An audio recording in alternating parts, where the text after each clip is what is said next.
Hello नमस्कार दोस्तों, देखिए आपके अपने स्मार्ट स्टडी चैनल में स्वागत है। तो देखिए आज जो इस सीरीज का हम नया नेक्स्ट पार्ट लेके आए हैं, ठीक है। कौन सा है?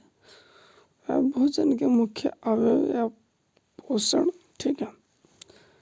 तो इसके अंदर हम है जो क्या पढ़ेंगे कि यह शरीर का 90% भाग बनाता है, ठीक है। जिसमें कार्बोहाइड्रेट, वसा, प्रोटीन, विटामिन, खनिज लवण, जल और रेशे, ये चीज़ें पोषण में या न्यूट्रिशन में आते हैं, ठीक है।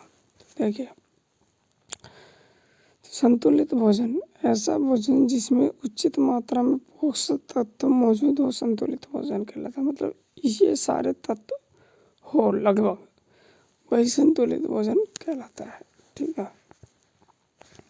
देखिए कार्बोहाइड्रेट यौगिक मतलब कार्बनिक यौगिक मतलब कार्बन मौजूद है, जैसे कार्बोहाइड्रेट, प्रोटीन, वसा, विटामिन और रेशे, ठीक है। कार्बनिक यौगिक जिसमें कार्बन मौजूद नहीं हो, H2O मतलब जल, खनिज लवण, sodium, potassium, calcium, magnesium, phosphorus, ठीक है।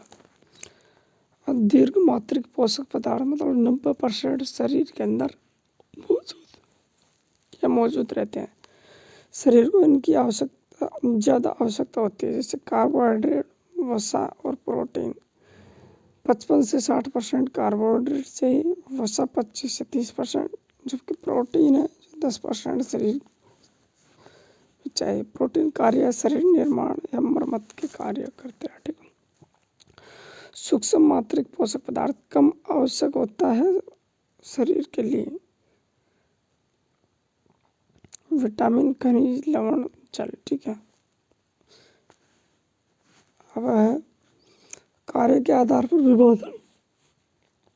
कार्बोहाइड्रेट व वसा का कार्य शरीर को ऊर्जा प्रदान करता है, जबकि प्रोटीन है जो शरीर का निर्माण व उसकी मरम्मत करता है। रेशे अपशिष्ट पदार्थों को शरीर से बाहर त्यागने में सहायक व कब्ज को दूर करता है। विटामिन और खनिज और जल यह मेटाबॉलिक रेगुलेशन मतलब उपापचय क्रियाओं को रेगुलेट करता है। कार्बोहाइड्रेट इसके स्रोत देखिए, मक्का, चावल, गेहूं, बाजरा, दूध, फल आदि। कार्बोहाइड्रेट में कार्बन मौजूद होने की वजह से इसे कार्बनिक यौगिक माना जाता है। कार्बोहाइड्रेट की शरीर को सर्वाधिक आवश्यकता होती है, लगभग 60%। इसलिए इसे दीर्घमात्रिक पोषक पदार्थ कहा जाता है। कार्बोहाइड्रेट का निर्माण कैल्शियम, हाइड्रोजन, ऑक्सीजन तीन तत्व भाग लेते हैं कार्बोहाइड्रेट के निर्माण में, जिनका अनुपात 1:2:1 होता है। देखिए एग्जाम्पल इसमें देखिए, ग्लूकोज C6H12O6, ठीक है। इसमें कैल्शियम, हाइड्रोजन, ऑक्सीजन का अनुपात 1:2:1 है। ठीक है। लैक्टोज C12H22O11, तो ये एक तरह से अपवाद है, क्योंकि ये कार्बनिक यौगिक है, लेकिन इसमें देखिए ये 1:2:1 का पालन नहीं कर रहा है, ठीक है। अब कार्बोहाइड्रेट को में हमेशा हाइड्रोजन व ऑक्सीजन का अनुपात 2:1 होता है। कार्बोहाइड्रेट का सामान्य सूत्र CH2ON है। कार्बोहाइड्रेट की मूल इकाई शर्करा है। कार्बोहाइड्रेट की इकाई के आधार पर कार्बोहाइड्रेट को 3 भागों में बांटा गया है, मोनोसैकेराइड, डाइसैकेराइड और पॉलीसैकेराइड, ठीक है। तो यहाँ से 100% क्वेश्चन बनता है। मोनोसैकेराइड देखिए, जिन कार्बोहाइड्रेट के निर्माण में शर्करा की एक इकाई भाग लेती है उन्हें मोनोसैकेराइड कहा जाता है। ये सबसे सरल प्रकार के कार्बोहाइड्रेट होते हैं। इसमें देखिए पहला है ग्लूकोज C6H12O6, इसे ग्रेप शुगर यह अंगूर की शर्करा के नाम से भी जाना जाता है। इसमें रक्त शर्करा मतलब ब्लड शुगर के नाम से भी जाना जाता है। इसे तात्कालिक ऊर्जा का स्रोत माना जाता है। ब्लड में ग्लूकोज का स्तर 80 से 100 मिलीग्राम प्रति 100 ml होता है। ग्लूकोज की मात्रा।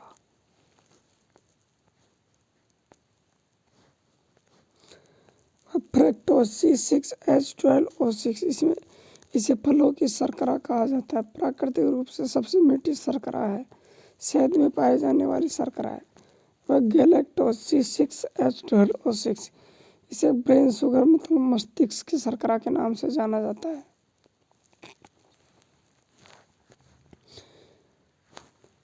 मैनोज शर्करा C6H12O6 मतलब अंडे व लकड़ी में पाए जाने वाली शर्करा। डाइसेक्राइड में C12H22O11 जिन कार्बोहाइड्रेट के निर्माण में शर्करा के 2 इकाई भाग लेती है उसे डाई कहते हैं। मोनो मतलब एक, डाई मतलब 2। इसका सामान्य सूत्र C12H22 और O11 होता है। इसका एग्जाम्पल देखिए, लैक्टोज शर्करा मतलब मिल्क शुगर या दूध में पाए जाने वाले लैक्टोज एंजाइम से, ठीक है, ग्लूकोज प्लस गैलेक्टोज से मिलकर बनी होती है। इसमें देखिए सुक्रोज शर्करा मतलब जिसे कैन शुगर कहते हैं। ईख या गन्ना या चकुंदर में पाई जाती है, इसे टेबल शुगर कह देते हैं, ठीक है।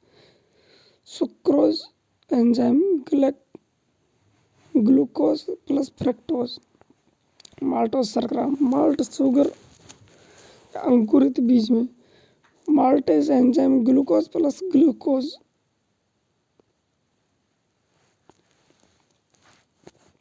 अब पॉलीसेकेराइड जिन कार्बोहाइड्रेट के निर्माण में 10 से अधिक शर्करा भाग लेती है उन्हें पॉलीसेकेराइड कहते हैं, ठीक है। ये सबसे जटिल प्रकार के कार्बोहाइड्रेट होते हैं। कौन कौन से? स्टार्च मतलब पेड़ पौधे का संचित भोजन, ग्लाइकोजन जीव जंतुओं का संचित भोजन, सेल्यूलोज कोशिका भित्ति बनी होती है, काइटिन कोको की कोशिका भित्ति, ठीक है। इनुलिन जड़ों में पाई जाती है। नोट, कार्बोहाइड्रेट का मुख्य कार्य मानव शरीर को ऊर्जा प्रदान करना। 1 ग्राम कार्बोहाइड्रेट में 4.2 किलो कैलोरी ऊर्जा मिलती है। प्रोटीन शब्द की उत्पत्ति यूनानी भाषा के प्रोटीएज शब्द से हुई है, मतलब फर्स्ट रैंक। खोज मुल्टन की थी, नाम दिया बर्जीलियस ने। प्रोटीन एक कार्बनिक यौगिक होता है। प्रोटीन दीर्घ मात्रिक पोषक पदार्थ माना जाता है। इसका स्रोत है सोयाबीन, 45% प्रोटीन होती है। दाल, मांस, मछली और अंडे, दूध में, ठीक है, प्रोटीन पाई जाती है। अब कि शैवाल या एल्गी या कज्जी काय में प्रोटीन की मात्रा सबसे ज़्यादा होती है। देखें, स्पाइरुलिना मतलब खारे पानी में 60 से 65% की प्रोटीन पाई जाती है। क्लोरेला शैवाल 50 से 60% प्रोटीन। इसे अंतरिक्ष यात्री का भोजन कहा जाता है। प्रोटीन निर्माण में कार्बन, हाइड्रोजन, ऑक्सीजन, नाइट्रोजन व सोडियम भी भाग लेता है। प्रोटीन की मूल इकाई क्या है? एमिनो अम्ल। एमिनो अम्ल आपस में पेप्टाइड बांध के द्वारा जुड़े होते हैं। मतलब 2 एमिनो अम्ल है जो पेप्टाइड बंध से जुड़े होते हैं, ठीक है। प्रकृति में लगभग 300 प्रकार के एमिनो अम्ल पाए जाते हैं, लेकिन शरीर निर्माण के लिए केवल 20 एमिनो अम्लों की आवश्यकता होती है, ठीक है। 20 एमिनो अम्ल में भी देखिए 10 तो आवश्यक एमिनो अम्ल है और 10 अनावश्यक। आवश्यक मतलब इन्हें शरीर बाहर से प्राप्त करता है और अनावश्यक इन्हें शरीर खुद बना लेता है, ठीक है। प्रोटीन का कार्य शरीर निर्माण व टूटी फूटी कोशिकाओं की मरम्मत करता है। गर्भवती महिलाओं के लिए, कुश्ती करने वाले पहलवानों के लिए। प्रोटीन की कमी से रोग, क्वाशियोकोर। 1 से 4 वर्ष केवल प्रोटीन की कमी से 1 से 4 वर्ष के बच्चों में मेरस्मस 0 से 1 वर्ष मतलब प्रोटीन व अन्य पोषक तत्वों की कमी से कुपोषण का शिकार होते हैं। दूध में देखिए कैसिन प्रोटीन, अंडे में एल्बुमिन प्रोटीन, गेहूं में गैलेक्टोज और चावल में ओराइजिन प्रोटीन, मक्का में जीन या जीन प्रोटीन, बाल, नाखून, सींग और खुर में केराटिन प्रोटीन, मांसपेशियों में एक्टिन व मायोसिन प्रोटीन, दांत व हड्डियों में ओसिन प्रोटीन, हीमोग्लोबिन में ग्लोबिन प्रोटीन, गुणसूत्रों में स्टोन व नॉन स्टोन प्रोटीन।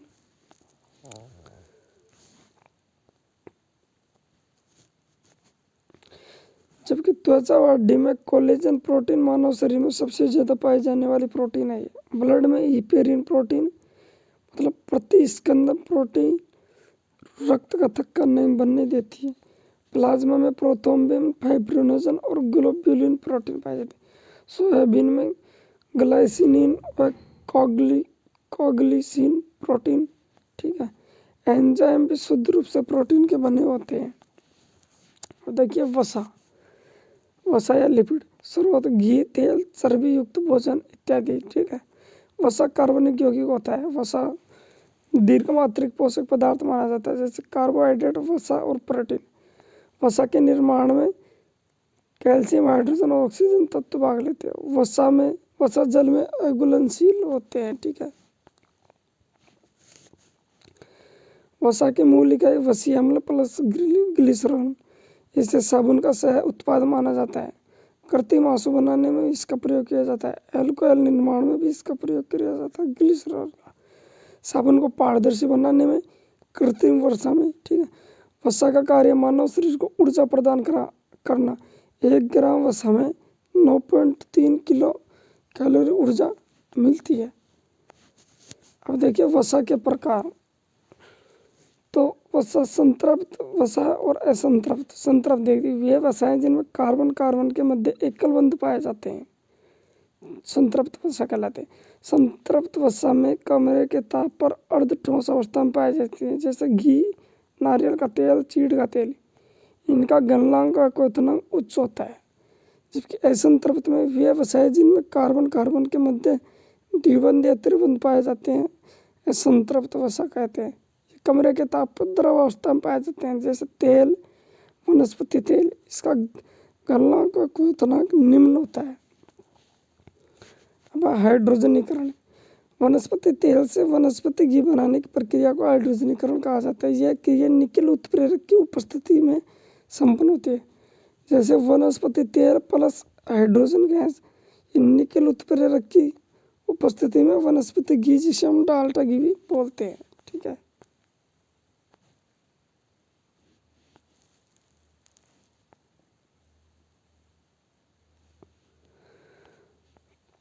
तो देखिए अगर वीडियो अच्छी लगे तो वीडियो को लाइक करना, चैनल को सब्सक्राइब करना, अपने दोस्तों में शेयर करना।